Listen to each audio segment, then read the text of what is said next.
got the cornfield calm, Midwest tone, but he's spitting facts like a dog with a bone. Lanky frame, fire-haired, eyes on the case, breaking down the game in the darkest place. Sports scores to murder boards, Hoosier logic cuts like swords. From Friday lights to chalked out lines, this redhead's brain rewrites the lines inside the Hoosier mind, where the stories twist and stats unwind. He's a legend in flannel, mic in hand, digging deep where few can stand. From touchdowns to crime scenes raw, he's got the truth in every draw. Yeah, step in if you dare to find what's brewing inside the Hoosier mind. He'll talk Pacers, Colts, or Colts on trial. Hoosier humor with a devilish smile. He's that redhead sleuth with a box of clues. Takes your headline, breaks the news. With every stat and every scream, he's painting portraits in your stream. Don't blink, he'll tie it tight. From game night wins to murder flight. Inside the Hoosier mind, where the facts hit hard and the lines are blind. He's a ginger ninja, smooth and slick, cracking cases play by play quick. From courtrooms to the hardwood floor, he digs for more than just the score. Tune in and don't rewind, you're deep now inside the Hoosier mind.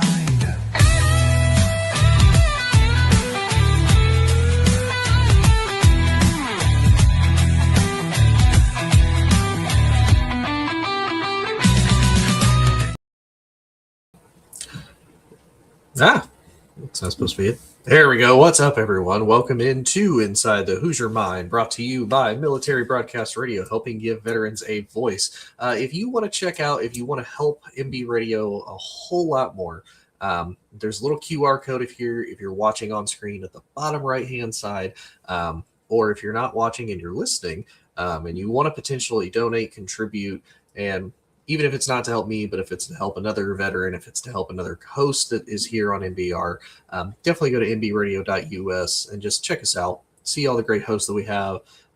See the mission that we do as far as helping veterans tell their stories, everything that goes along with that. We would definitely greatly appreciate it. Again, even if it's not for me, but if it's for a veteran nonetheless. But it's also brought to you by Gunfighter Beard Company. If you want to get great beard care products from a veteran in South Carolina, where he makes everything, he gets all of his ingredients local, and then ships them out here across the United States, definitely check out Gunfighter Beard Co. So we are deep into the off season, and I feel like I say that every single episode because we are. But the good news is we are 38 days away from the college football kickoff. With the very first game being TCU versus Kansas State in Ireland to start the year off on August 29th. And then we are, if I remember hearing correctly, 50 days away from the NFL kickoff. And so since we're deep into the offseason, we haven't had too much drama since the whole Brennan Sorsby thing has finally come to a close, and the whole Texas Tech issue and whatnot. We have, though, a few pretty much at this point just speculations as far as what we're going to do, what we're going to talk about, and who's going to potentially do really well and who's not going to potentially do really well. So we decided I decided one of the things that I was going to talk about and do, I wanted to do a playoff prediction. And the way that it was put earlier that I really liked was it's going to be in pencil, not in pen, not in permanent marker yet. It's going to be, these are the teams I think are going to go into the playoffs, I think are going to do well. They should likely go into the playoffs because on paper they have everything that says that they should. But obviously nothing is a guarantee in college football because it's an unforgiving sport and anything and everything is absolutely possible with it. But I actually got the inspiration from this from Joel Klatt. If you don't watch his stuff or if you don't care for Joel Klatt, I understand it. But he does have a really good show. He has a really good podcast where he breaks a lot of this stuff down because he cares. At the end of the day, he is a fan of college football just as much as the rest of us are. And the episode that he made was kind of interesting, but it was also a little confusing to start with. And basically, he wanted to make a list of the teams that he believes basically are going to make the 12-team playoff for the first time this year. And now, of course, when he was talking about it, he was breaking it down. That, of course, means that a lot of teams that have been in the 12-team college football playoff format, they're excluded because they've been in it at one point or another. Even though they might have only been once, they've still been in it. And he was essentially making a list of other teams that this would be their first time coming into the 12-team format, and what those teams look like and over some of their schedules. So I decided to do something a little bit similar, and I decided to go ahead and put in the teams who I think are competing truthfully for a national title, as far as how their rosters are set up, who they have. And I'll be honest, part of it also comes into the historical factor. How successful have you been within the last 4 to 5 years? And so there's a lot of teams that were actually in the playoffs last year that are going to be in again. Now, there are a couple that didn't make it last year that I believe are going to make it in this year, and again, are going to be title contenders. Now, if you look at the number of these, again, the numbers aren't going to match. This is all purely speculative. I do want to preface this by saying that I have teams that I think are playoff likely, and then between the Big 12 and the ACC, I believe that you're going to have to win the conference in order to get into the playoffs. But with all that being said, I'll go ahead and bring up the graphic to show you what I'm talking about. So this is who I have potentially coming into the playoffs. Now, like I said, Joel Klatt made his to where, okay, here's the teams that have never been in the 12-team college football playoff format that I think are going to make it for the first time. So I'm like, you know what? Let me do who I think is going to make it in, who I think is going to be the national title contenders, who I think are likely going to be able to sneak into the playoffs. Like I said, with the Big 12 and the ACC, if you have to win the conference in order for you to get in, I believe, because I don't think, and I don't see the Big 12 or the ACC having enough teams, nor the strength of schedule and all the other variable factors that come into it to be able to push more than one team into the playoffs. And then a few teams that I think could sneak in just because of the talent and just because of who they have and what they have on the roster. And again, we'll dive into that. So let's go into the national title contenders first, as far as who I think is going to make it in. So let's start with Ohio State. And again, these are not in any particular order, so don't look at this and think, oh, he has Ohio State first. No. This is just, these are the 7 teams that I believe are truly the national title contending teams. So if we look at Ohio State's schedule, they host Ball State. They have to go to Texas. So that's going to probably be the absolute biggest game for Ohio State and Texas both. As far as this, I think for Ohio State, if they lose, this isn't going to completely derail their trajectory or completely derail their season. However, if Texas loses again, I do think that starts to send Texas into a bit of a panic mode right off the bat. Now, I know it's only the second game of the season, but still, we saw what happened to Texas last year when they got off to a really rocky start. They were the preseason #1 favorite. Arch Manning all but had the Heisman handed to him. All of these things were coming out that, basically Texas was going to be the team to beat, and they ended up losing by a touchdown to Ohio State. But nonetheless, it completely derailed their season. Now they ended up finishing on a very hot streak, but nonetheless, it completely threw them off to start with. So to me, I think this game is going to determine Texas's future and their fate, especially for the rest of the season, depending on how their game goes. But to go through the rest of Ohio State's schedule. So then they host Kent State, they host Illinois, they go to Iowa, which isn't exactly easy, but it's not completely out of the realm of possibility. They host Maryland. Then probably one of the other big games for Ohio State. They have to go to Indiana, to Bloomington to face the defending national champs and get revenge for the Big Ten championship. Don't know how that game's going to go. Ohio State has a lot of guys returning. Indiana lost a lot of guys just due to graduation and whatnot, but they brought a lot of players in, and we've seen Kirk Cignetti do really well with transfer players. And again, productivity over possibility. So that game's going to be solid. They have to travel out west to USC, and USC was actually undefeated last year at home. And USC is actually one of the teams, as you can see on here, if you're watching on video, they're a playoff likely. I think they could potentially sneak in. Now, they might have a couple of losses. I think a lot of these teams are going to have at least 1 or 2 losses going into this. And I think USC takes the loss to Ohio State, but I also believe that Lincoln Riley's on a bit of a hot seat. I feel like he needs a good quality win to make a statement for him as a head coach, to make a statement for USC in the Big Ten, and truthfully just to show, hey, we're still USC. I'm still Lincoln Riley. I came here for a reason. Now we're in the Big Ten. We need to make a statement. What bigger way than to potentially knock off Ohio State in your own house? But again, we'll see how that ultimately ends up playing out. They do have to host Oregon this time. It's going to be later in the season. It's going to be in November. It's going to be cold. Now, I know Oregon is typically used to some cold weather. Are they used to Midwest cold weather? Because that is a completely different beast. And then they host Northwestern. Then they have to go to Nebraska. And then, of course, the big arch rival, they have to host Michigan at the end of the year. Again, that's going to be a key game for Michigan as well, because that could also potentially dictate whether or not Michigan gets in with Michigan's schedule. If I remember right, Michigan doesn't have as bad of a schedule, but I'm going to get into that here in a little bit. But nonetheless, I think Ohio State can sneak out of this, I think maybe with 1 loss, and you could really pick who you think that 1 loss could be, maybe even 2, but I still think they would have a good enough Big Ten schedule to be able to justify them at least going to the Big Ten championship. But again, we'll see how things ultimately end up playing out. So sticking with the Big Ten, let's go to IU. IU, actually a little bit of a tough schedule, but not too terribly bad with IU. So they host North Texas, they host Howard, they host Western Kentucky, and they host Northwestern. So they are at home all of September. Indiana does not even leave Bloomington, and they're one of the best teams. They're undefeated under Coach Cignetti at home. I believe they're 15-0 at home right now, so he could even extend that to 19-0 before they even leave the state.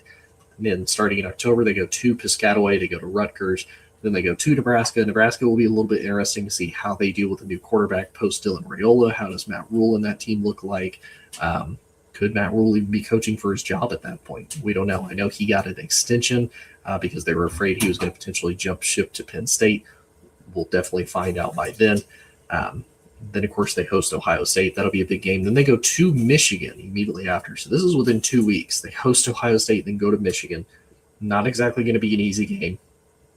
It's right before Halloween. That's going to be tough for them. And it'll be interesting to see, how does Kyle Whittingham have the Wolverines, and are the Wolverines going to be in desperation mode, because they might be at that point of, hey, we need to win in order to keep our playoff hopes even potentially alive. But truthfully, I feel for Michigan, anything better than what they had last year, which was a little bit rough for them, and of course post the whole Sharon Moore situation, is probably going to be a success for them. But I mean, they just lost their AD. He's going to step down. The whole Sharon Moore, they won a national championship in basketball, and then Dusty May bolts to the Mavericks. So Michigan's a little bit probably tender right now, if I had to bet. Then Indiana hosts Minnesota. They host USC, which is a huge benefit because it's on November 14th here in Indiana. Now, here in Indiana, I will say it's very hit or miss with the weather. It might be freezing cold. It might not be that bad. And now when I say that, it's like Midwest, not that bad. And when I say Midwest, not that bad, like, oh, it's in the 40s, maybe the low 50s. You know, maybe you have a long sleeve shirt on underneath the hoodie and you got some jeans on, and you'll probably be rocking. Again, completely dependent though. It's been a relatively cool summer. Now lately it's been really hot. But we kept a lot of cool temperatures coming into the summer. So who knows how the fall, late into the fall will end up being. And then they have to go to Husky Stadium, which is going to be a little bit of a dangerous road game as well, because Husky Stadium's hard to play in. And then, of course, they host Purdue to end the season. I think this is one where realistically I could see IU losing maybe a couple of games. Maybe they lose to Ohio State. Maybe they lose at Washington. But I still think they have a shot to go back into the playoffs. It'll also be interesting to see what does Coach Cignetti do with quarterback Josh Hoover. He's supposed to be a little bit more athletic, a little bit more little bit more electric and maybe dynamic than what he was used to with Curtis Rourke and even Fernando Mendoza. And we saw how the Fernando Mendoza ended up working out. Plus, they got Nick Marsh out of the transfer portal from Michigan State, which was a huge win. I watched him a lot the last couple of years at Michigan State, and he was fantastic. So if all that works out, I mean, Indiana could potentially go on another run. Not being hometown biased, just being realistic as far as their schedule and everything else that they have. And again, keeping with the Big Ten, as far as the last of the Big Ten teams that I think are going to be national title contenders, we have Oregon. Now, Oregon's schedule isn't too bad. The kind of the big thing, they're facing a lot of the same teams. So they host Boise State. They have to travel to Oklahoma State, which for Oklahoma State, they're kind of a little bit of a dark horse right now. They're that team that a lot of people, I would say, might even argue could be that Cinderella Indiana story. And not the Indiana team of last year where they win a national championship, but I think the team in 2024 where Indiana went 10-2. They were winning games that they weren't supposed to win. And then the only two games that they lost was to Ohio State and Notre Dame, who ended up ultimately playing for a national title. I think Oklahoma State could potentially be in that realm as far as they're bringing in Musketeer? I don't want to say Musketeer. They're bringing in the kid from North Texas that had a great statistical year last year with his head coach, who brings pretty much everybody with him, a few teammates, his coordinators, everybody to Oklahoma State. And I think they could. Do I think they have enough to necessarily beat the Ducks? No. But it should still be a fun and interesting game. Then they host Portland. They have to go down to USC, which old Pac-12, now Big Ten rivalry, should still be pretty good. But truthfully, if you look at the depth and the talent that Oregon has, I don't see Oregon stumbling at all against USC. Then they host UCLA. They host Nebraska. Should both be pretty easy wins. I think UCLA is even that team because of Bob Chesney, because he's bringing all of his staff over from JMU. A lot of people are correlating, maybe it's another Kurt Signetti thing, and it's possible. I have a lot of doubts. I don't necessarily trust Nico Iamaleava that much. I think he did well, and they got off to a little bit of a hot start there after they beat Penn State, but then after that, it just kind of fizzled out. And again, it's UCLA in the Big Ten. It's going to be tough. I don't see them being able to beat the big boys. But they do have the advantage. As far as I've seen on the schedule, they don't have to face Ohio State. They don't have to face Indiana. So they could potentially, but I highly, highly doubt it.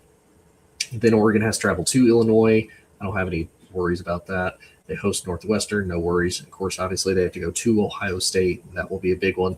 They host Michigan, which, again, luckily they're at least at home. Michigan has to travel on the road. The only team that has been able to beat Oregon in the Big Ten in Eugene has been IU so far, and I don't see Michigan being able to do it, but who knows? If anybody knows Oregon well, it's Kyle Whittingham, because he faced him a lot when he was at Utah, so maybe he knows a little bit of the secrets of Dan Lanning and the Oregon Ducks. Then they go to Michigan State. That shouldn't really be too big of a worry, but I do want to see how Coach Fitzgerald does in his first year hosting somebody like Oregon, especially towards the end of the year. And again, the same thing. It's even deeper in November. How do they handle the Michigan cold, which is a completely different cold because of the lakes and whatnot. And then they end the year hosting Washington. Again, kind of a typical Pac-12, now Big Ten rivalry game, which should be pretty solid. Now let's move to the SEC, because we got Texas and we got Georgia.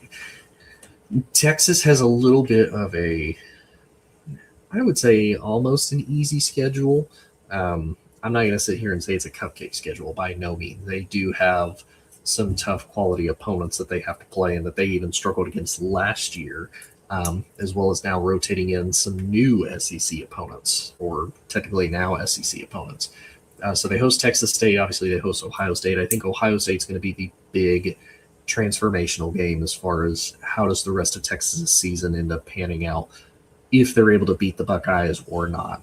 Then they host UTSA. They go to Tennessee, so they go to Rocky Top. That's kind of early for Tennessee as well. Maybe we'll get an idea of what does Tennessee look like if they're playing George McIntyre, of course, compared to Brandon Faison, the true freshman that's supposed to be a super talented guy. But kind of the same thing with Heupel. Heupel wins games that he's not necessarily supposed to, and he really has been a good quarterback coach. as far as being able to get guys to produce and do really, really well. So we'll see how that ends up panning out. Of course, we have the Red River rivalry in Oklahoma. Again, that's a complete total toss-up. We have no idea how that will ultimately pan out. They host Florida this time instead of having to go to the Swamp, which might end up in their benefit. They host Ole Miss, who, again, Ole Miss is going to be one of those kind of interesting, how do they pan out post-Lane Kiffin now? A complete offseason under Pete Golding as the head coach. They bring Trinidad Chambliss back. Can they repeat the magical run that they went on last year? Then they host Mississippi State, who they struggled against last year when they were on the road there. So maybe Mississippi State comes back a little bit harder. Who knows? Then they go to Mizzou. Then they go to LSU late in November. So me being a Tigers fan, that's what definitely one. I'm like, that's a little worrisome because if they, let's say they lose to Ohio State, and if they lose to someone like Oklahoma, Florida, or Tennessee on the way, or even Ole Miss, they might be in desperation mode. So they might be in a lot of these. We got to win in order to even remotely be considered to going into the playoffs. So that's a big possibility there. Then they host Arkansas, and then they have to go to Kyle Field to face Texas A&M. I think Texas A&M will probably want quite a bit of revenge, especially after last year when Texas A&M's only blemish going into the playoffs was from Texas at the very end, and kept them actually from being able to even compete for the SEC championship, which is a little bit surprising how all those tiebreakers and everything like that ended up working out. And then, of course, the last SEC team up there, Georgia. To me, honestly, Georgia has like the easiest schedule. Like they really do for an SEC schedule, for where they have to go, what they have to do. It's really easy, I think. Some people might argue. They host Tennessee State. They host Western Kentucky. They're not really worried about those two. Then they travel to Arkansas. Not worried about that. They host Oklahoma. That one will be interesting. How does Georgia contain John Mateer? Is he going to be healthy, especially early on in the season like that? It's really untelling how that will ultimately pan out. They host Vandy. Vandy's not going to be the same. How do they look like with their new 5-star freshman quarterback post Diego Pavia? It's still Vandy at the end of the day, so I don't have a whole lot of high hopes. Then they have to travel to Alabama. I think this is going to be the one loss that Georgia might potentially have coming into this, only because Alabama seems to be Georgia's boogeyman. Like Texas has a Georgia problem, Georgia has an Alabama problem for whatever reason. That just seems to be the case. Then they host Auburn, they host Florida. Not really worried about those two as much. They go to Ole Miss, so that'll be a big revenge game because they knocked Georgia out. Now, Georgia beat them last year in the regular season, but Ole Miss knocked them out of the playoffs, so they were one and done. And same for Ole Miss. They might be in a situation where they have to win to get in. But I think for Georgia, it's going to be a bigger revenge game. Like, hey, you knocked us out. If you're stumbling at that point and we can potentially keep you out of the playoffs, I think this is going to be that game that keeps them out. Then they host Mizzou. Then they go to South Carolina. Not worried about either one of those two games. And then they host Georgia Tech. Now, kind of the same thing. It's a big-time rivalry. How is Georgia Tech going to look this season? Now with Alberto Mendoza, Fernando Mendoza's little brother, starting at the helm for him. He won a national championship last year. There's not a lot of sample size. But if we know anything about, I believe his name's Brent Key, if I remember right. I hope I got that right. He's an absolutely fantastic coach. He's made Georgia Tech exceed many, many expectations and have a lot of really solid years the last few years. So, I mean, it could be possible, honestly. I'm not completely ruling it out, but I think it's possible. And then the last two for the national title contenders that I think, we got Notre Dame. Notre Dame probably has the easiest schedule out of everybody in here. They face Wisconsin at Lambeau Field. It's technically a home game for them, though. They face Rice. They face Michigan State. They go to Purdue. All relatively easy games. Nothing that I expect them to trip up on. And then they go to North Carolina. Again, I don't expect them to really struggle against Bill Belichick's team, because I don't know what to expect from them. They did not look good last year. I thought it was going to be better. I honestly had North Carolina maybe going, I think if I remember right, it was like 9-3, 8-4. It wasn't like I had them in the playoffs. It wasn't like I had anything crazy, but I was like, hey, it looks realistic. I don't know as much anymore. They host Stanford. Then they go to BYU. So it's going to be one of the two big games that Notre Dame has on this schedule. that I think are really going to be true test games, because BYU, they only lost 2 games last season, both to Texas Tech, both in the regular season, then in the Big 12 championship game. They were kept out of the playoff. Bear Bachmeier comes back. Now, the biggest question, BYU lost some help on the outside with their wide receivers because of conduct issues and whatnot. So who knows how BYU's offense is ultimately going to run. Their defense should still be solid, but they did lose their defensive coordinator. He ended up going, I believe, up to Michigan with Kyle Whittingham to go there. So who knows how BYU will ultimately end up being. And it is a road game for Notre Dame, so that might be a little rough. Then they host Navy, and then, of course, the big one, they host Miami. But, again, it's in November. They're way north Indiana, basically southern Michigan. A lot of really cold weather, potentially cold winds coming off of Lake Michigan and whatnot. Maybe it puts Miami at a disadvantage.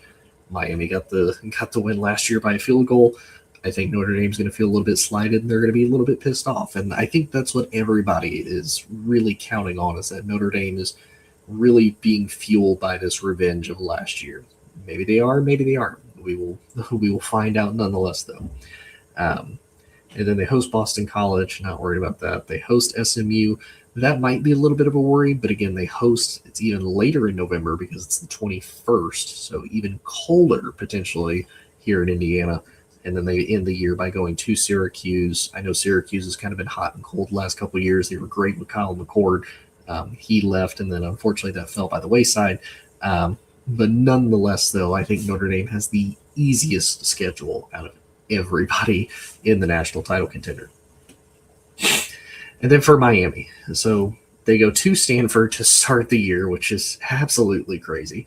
Then they host Florida A&M. They go to Wake Forest. They host Central Michigan. Miami's first real test to me doesn't happen until October 3rd. They go to Clemson. Now, Clemson's a big question mark as well. We don't know who the quarterback is going to be. They failed a lot of expectations last year. Dabo still really hasn't gone into the transfer portal much. He's primarily and heavily relied on a lot of recruiting. I don't know what his spending is as far as NIL goes. I would assume because it's Clemson, he's probably up there at the top of the ACC in spending. But I don't know what that is relative to the rest of college football, and especially to a team like Miami, who is definitely spending big money in order to compete, in order to potentially win a national title. But that will still be their first real big test. And then, of course, they host Florida State. They host Pitt. They go to North Carolina, obviously the Notre Dame game. Then they host Duke, the ACC champions last year. And then they host James Franklin and the Virginia Tech Hokies. So we'll kind of see what that looks like. And really for James Franklin, and I don't think it has to be said now, but I do think, and it does make me wonder, will he still have the same thing that he had pretty much his entire time in the Big Ten of, can you win the big game? Now, for him, luckily, it's late in the season. It's his first year. Really, by that point, it's going to be a determining factor of whether the season has been a success or not for James Franklin and the Hokies. But I do wonder, when will those whispers and that narrative begin for him if he loses to Miami? Now, if he gets an upset, I think I think that saves him a little bit. At least buys him a couple more years at minimum on top of whatever else he has. But it does make you wonder, can he win the big game? And then, of course, they end the year hosting Boston College. Again, not necessarily worried about that. So I think, truthfully, Miami walks out of this maybe 11-1, maybe 10-2. And that's only if they maybe trip up against somebody like Clemson. But truthfully, as far as ACC schedules go, they got probably one of the best and easiest schedules you could get. Again, it's the ACC, so it's nothing crazy, but it's still it is still a Power 5, Power 4 conference, and they have been known to trip up, unfortunately. So it is possible. So let's go through the the next part, the likely playoff teams that I have a little bit quicker. So we've got Michigan. Michigan's schedule a little bit brutal, but nothing completely unmanageable. I do think they could walk out 9-3, maybe 10-2 if they're able to get an upset win. And And I think at 10-2 that gets them in. I don't know if they get in at 9-3. Perfectly honest, they don't. They're not as big of a brand as some other teams that are on here that did get in at 9-3, just because of their brand and historically who they were, and who they still technically are. But I don't know if 9 wins get you in or not. But Michigan faces Western Michigan, then they faced Oklahoma. That is a big one, and that's going to be a big one for both teams, really. If Michigan loses to Oklahoma, since it's going to be in the Big House, it's early in the season, is that kind of a preface for how Kyle Whittingham and his tenure is going to be at Michigan, or do they kind of give him a pass because he's needing to basically clean up everything that has happened with Michigan, and Michigan is basically trying to re-find itself? We'll find out September 12th. Then they host UTEP, they host Iowa, not crazy. They go to Minnesota, then they host Penn State. Penn State's going to be the most interesting. Matt Campbell's first year, he brings essentially his entire Iowa State staff and a lot of his players. Rocco Becht is probably the most experienced college quarterback right now. He comes over with them, and Penn State kind of has the easiest schedule of them all. So Penn State might be one of these dark horse teams that ends up ultimately sneaking in. We just don't know yet. It's just one of those, they have such an easy schedule because they don't have to face a lot of the big boy teams. That truly makes me wonder if that's going to end up being the case or not.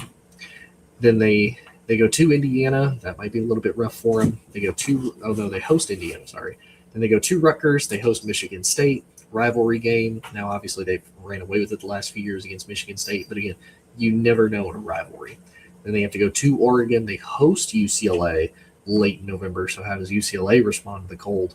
And then, of course, they end the season having to go to Ohio State. Again, rivalry game. Anything is possible. So USC they have a rough schedule. And they mainly have a rough schedule because of some of the places they have to go and when they have to go there. So they host San Jose State. They host Fresno State. They host Louisiana. All three should be wins. They should start out 3-0, no problem. They have to go to Rutgers. No issue. They host Oregon. Maybe a little bit of a problem. And then, of course, they go to Washington, or they host Washington, actually. Shouldn't be too bad. Then they have to go to Penn State early October. Now, again, that can be hit or miss. It might be a little chilly, maybe not too bad, but it's completely hit or miss as to how that happens. They get their bye week. Actually, they get 2 bye weeks because it's not until 2 weeks later.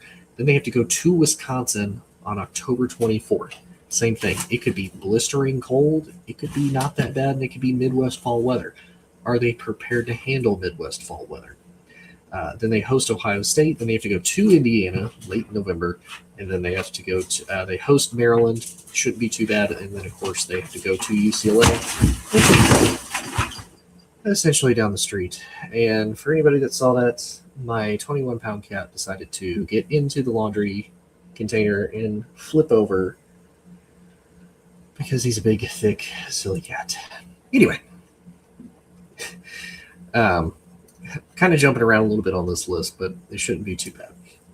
Oklahoma has a little bit of a tough schedule, but again, nothing too crazy. Oklahoma might also have a fairly decent SEC schedule.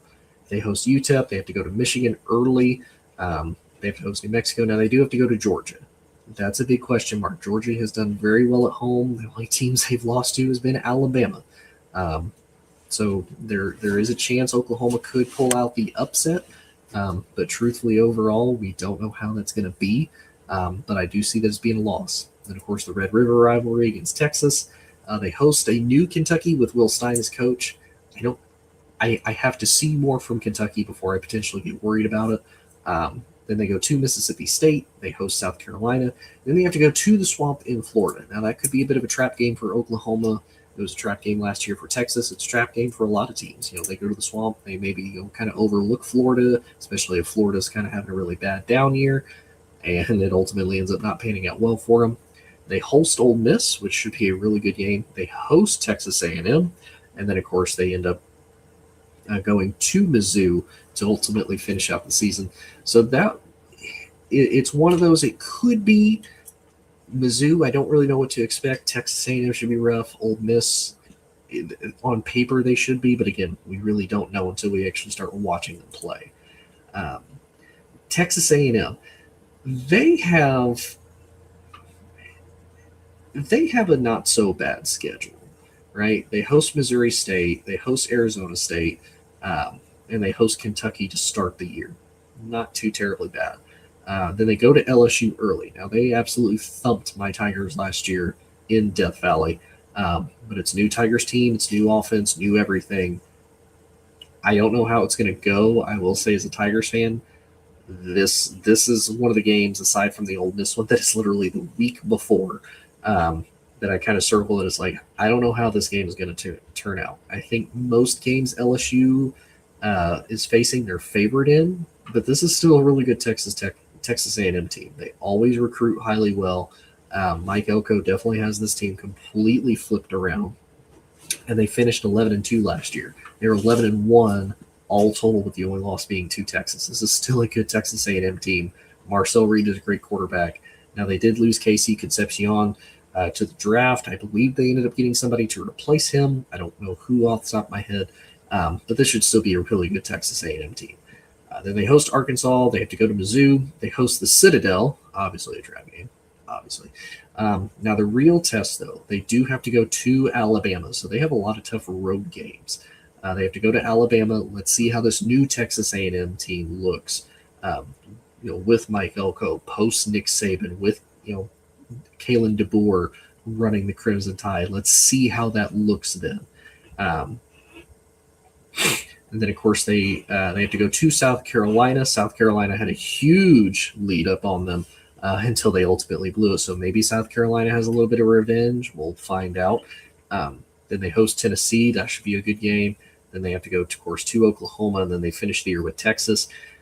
This might be one of those years where Texas A&M kind of falls into a trap. Maybe they get a little bit too cocky.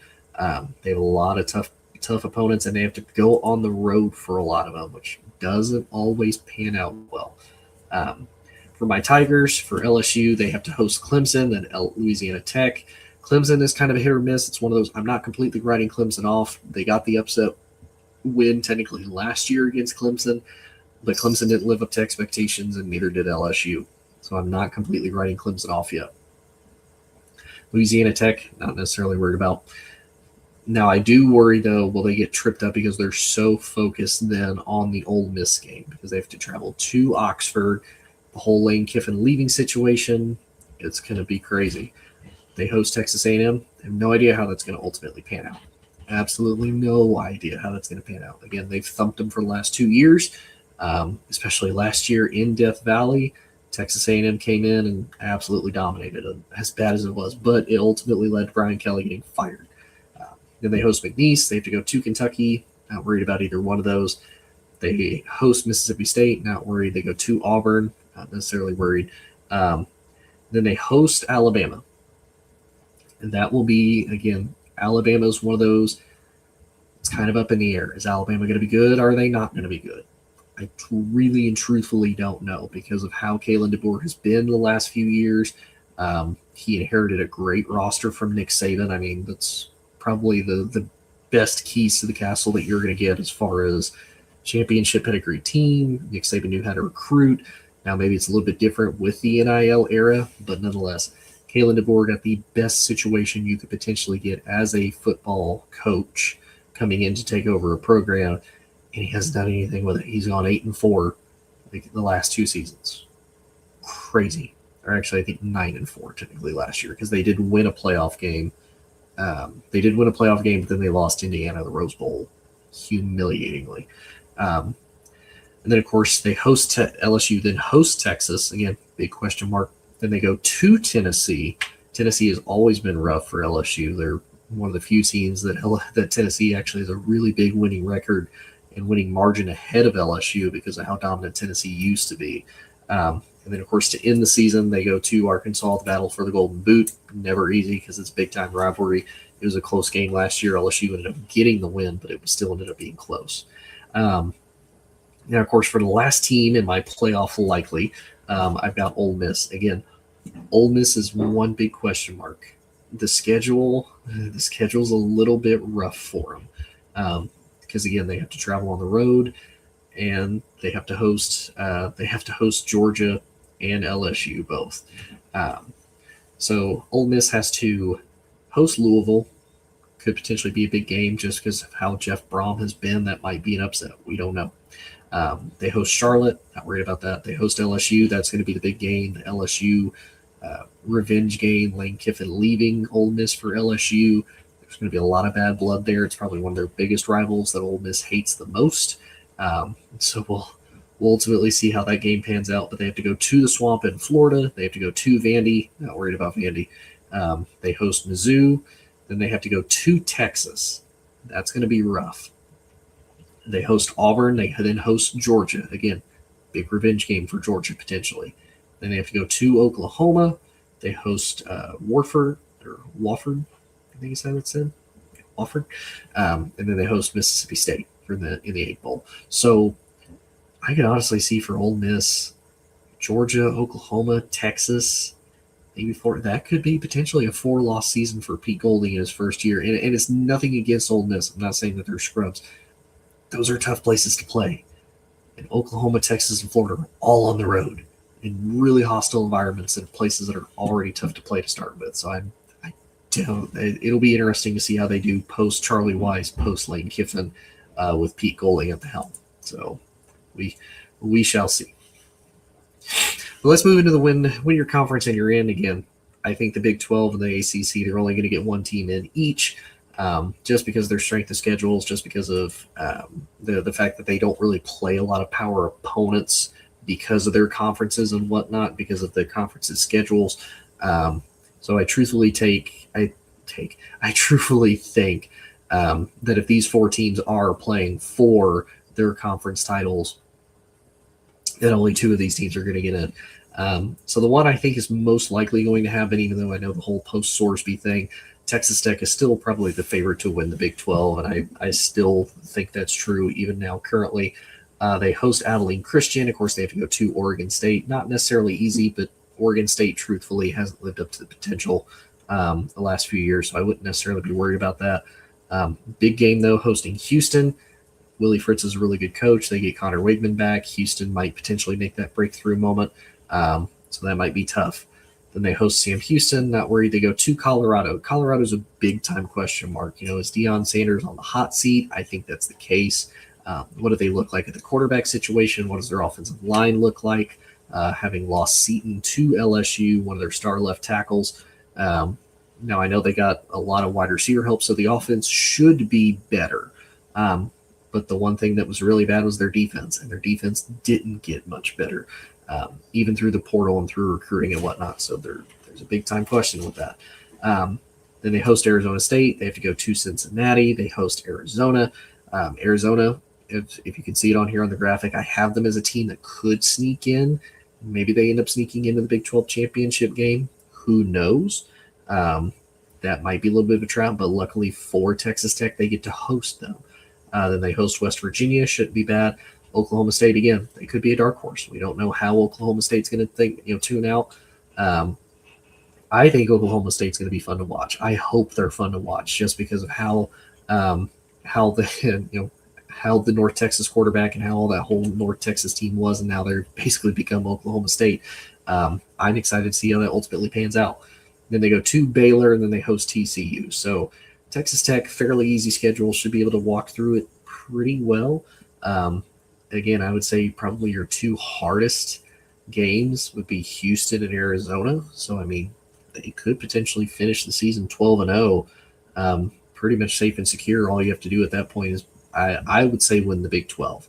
I think if you can make it to 12-0, I think even if you lose the Big 12, they would still put Texas Tech in, because more than likely, if it's against someone like BYU, and BYU has a couple of decent teams on here that they face, could be a different story.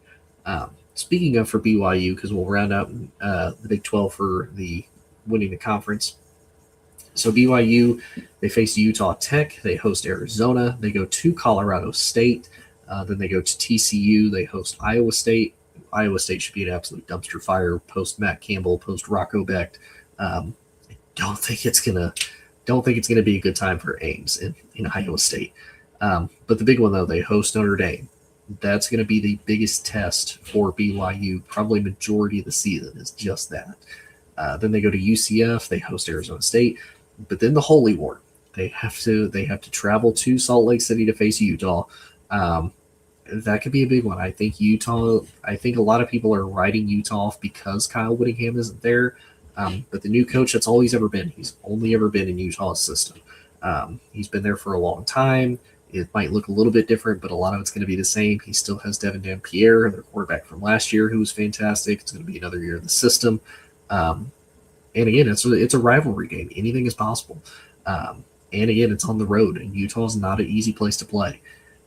Then they host Baylor. They have to go to Kansas, who Kansas, I believe, upset them their first year in the Big 12. So that might be a little bit of a struggle as well. And then they finish the year hosting Cincinnati. So BYU might ultimately end up finishing, I would say at worst 10-2, and maybe one of those they're like, maybe they're like 10-1 in the Big 12, maybe 9-2, but I still think that's good enough to be able to get you, or 9-2. I can't math. Ignore that. Nonetheless, I think they're going to be good enough to be able to get into the Big 12 championship to potentially face Texas Tech. Nonetheless, no matter how much the rest of the regular season goes. But again, if they win, I think they get in. If they don't, I think they're going to be outside looking in. Now for the ACC side, Louisville. I think Louisville has the best chance. I know a lot of people still have Miami more than likely winning the ACC, and they still might. But I think it's potentially between Miami and then either SMU or Louisville. I think if they get to that point, depending on how good they are and how good they can do in the schedule, they might be able to sneak another ACC team in there. For Louisville, I think they're going to have the best potential possibility for two reasons. One, they host Ole Miss to start the season, so if they get a win, over a quality team that's ranked to start the season. It's another Power 4 team, and depending on how well Ole Miss does, that could work out in Louisville's favor. The other thing, they go head-to-head with SMU, and they don't have to face Miami. So if they're able to win against SMU, that should all but basically lock them into doing it, barring anything crazy, barring any upsets, barring any major injuries that would derail their season. It should happen. So Louisville hosts Ole Miss, they host Villanova, they host SMU, and they host Wake Forest. So same thing. They don't even leave home until October. And again, the two hardest, SMU and Ole Miss. If you could walk out of that maybe 1-1 even, and start conference play truthfully with NC State. I know SMU is technically a conference game, but if you can really start only conference play after that at 3-1, I think you're in a pretty good spot. Then they go to NC State, they host Florida State, they go to Syracuse, they host Stanford, they go to Georgia Tech, to North Carolina, they host Pitt, and of course they travel to Kentucky to face the Wildcats. So I think Louisville probably has the better shot compared to SMU. To me, SMU, a little bit of a more difficult schedule. Nothing too crazy. Now, SMU's biggest issue, though, is they only have truly one power team that they face that would hold any type of merit if they get a win, and they have to go to it at the almost end of November, and that's Notre Dame. I don't know if SMU comes out of that. Now, other than that, they have a fairly easy schedule. I mean, it could be one of those weird tie-breaking scenarios where, it's like, man, does SMU get in or not? They go to Florida State. Now it's the very first game of the season. Who knows how that ends up panning out? Florida State obviously got the big upset win against Alabama and ultimately ended up being really bad. But anything is really possible with that. Then they host UC Davis. Obviously, they go to Louisville. They host Missouri State. They host Boston College. They host Virginia. And they host Cal. They don't leave Texas again until right on Halloween. They go to Syracuse, but that's in a dome, so they don't really have to worry too much. Then they host Virginia Tech. They host Wake Forest. So they don't really have to deal with any of the cold weather. I mean, obviously, Dallas gets cold, but I mean, they don't really have to deal with it too badly until they face Notre Dame. So they end the year having to go to Notre Dame and then go to Stanford. It's possible they end up, maybe 11-1, maybe even 10-2. Now, does that get them in the playoffs? I don't know. Compared to some of these other teams, it may not. Ultimately ends up coming down to strength of schedule, who you played, who you beat, and then whoever you played and beat, who did they play and beat? And if you beat them and they beat somebody, then your resume is built up a little bit more, but maybe not. And then, of course, the last three that I think could potentially sneak in, I don't have a whole lot of faith. Obviously, Arizona, I think they have to get to the Big 12 championship to even remotely sneak in, and even then they have to win it. Now, the unfortunate part for Arizona, they do have a tough schedule as far as the Big 12 standard goes. They host Northern Arizona, not worried about that, but then they have to immediately turn around and go to BYU. Not an easy place to play in Provo. They host Northern Illinois, then they have to go up north to Washington State. Not necessarily tough, not the end of the world, but again, not easy. Old Pac-12 rivalry. They host Cincinnati, then they have to go to West Virginia. They host Iowa State, should be an easy win, but then they have to go to Texas Tech. So already right there, the two big guys that were the Big 12, appeared in the Big 12 championship last year in BYU and Texas Tech, you have to face both, and you have to face them on the road. Not going to be an easy time. I don't know if they come out of that with at least one win. I think they lose both of those games. Then they host TCU. Then they host Utah, which is a benefit, but I think Utah is still going to be a tough team that they have to deal with. I think they come out of it 9-3, truthfully, because then they go to Kansas State and then they host Arizona State. Who knows how Arizona State's going to look? Kansas State kind of hit and miss. They have a new head coach. Overall, though, I think they could sneak in. Maybe they get a couple upset wins here, but with having to face basically the two powerhouse teams of the Big 12 as it stands right now on paper and how they were last year, it's not off to a good start. Now the Utes have a fairly easy schedule and could potentially make an appearance in the Big 12 championship game, and they could even go undefeated. Realistically, they could. They host Idaho, then they host Arkansas. Don't know how that's going to end up. Arkansas now post Taylor Green, but they have I don't remember his name. They have a new coach. Oh, Silverfield. They get him from Group of 6 school, who did really, really well. So who knows how that ultimately ends up looking, but Utah has the advantage of continuity. They have a coach that knows the system, knows the team really well. Again, they're bringing their starting quarterback back. So I think Utah has a little bit of an advantage. Then they host Utah State. They go to Iowa State. They host Kansas. They go to Colorado. Houston might be a little bit of a tough outing for them, but again, they host Houston. So again, they have at least home field advantage potentially in that. Then they go to Cincinnati. Then, of course, the Holy War against BYU. Maybe they lose that. But then they go to Arizona, they go to TCU, and then they host West Virginia. So I think it's very possible Utah has a really good season, and they maybe come out of this with one loss, I think, to BYU. Now, again, Houston, a little bit of a toss-up. Maybe Houston has a better season than what I'm probably projecting them to. But I think Utah could realistically sneak in there. Joy, I appreciate you watching, Joy. I'm happy that you're in here. Even though I'm coming up close to the end, I'm still happy you were able to join me, though, Joy. And then, of course, the team that I probably dislike the most in Alabama. And I say could sneak in because the committee was gung-ho set about bringing them in last year. Sure enough, they did. They lose the SEC championship in embarrassing fashion. 3-loss team. And the committee's like, man, we need Alabama football in there. Now, they did get a win against Oklahoma. So it's one of those that's like, man, I hate that they were able to get the win against Oklahoma. Now, luckily, they were embarrassed by IU after, but it's so frustrating. It is so frustrating that they let them in with 3 losses. Because any other team that doesn't have that stupid A, they're not letting them in with 3 losses. Unless it's just a really rough college football season and like all the top teams have like 2 losses just because everybody's trading blows with each other. There is absolutely no way in the world any other team other than Alabama has 3 losses and they would let them in. There's just no way. But Alabama has a fairly easy schedule, I would say. It's nothing too crazy. It's kind of the typical Alabama schedule. They host East Carolina. They go to Kentucky, and then they host Florida State. That's going to be a revenge game for them for sure, especially with how last year played out. They host South Carolina. shouldn't be a worry. Then they go to Mississippi State, not worried. They host Georgia. They've been Georgia's biggest bully. If Georgia could be the biggest, baddest juggernaut, and for whatever reason, Alabama's like, yeah, we'll take care of it. Don't worry. That's one of the few times Alabama looks like Alabama is against Georgia. Then they go to Tennessee.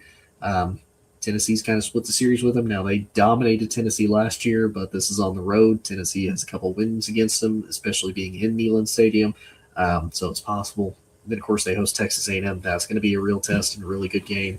Then, of course, they go to LSU. How that's going to end up, I have no idea. Being a Tigers fan, it could go one way or the other, to be honest with you. Then they go to Vandy.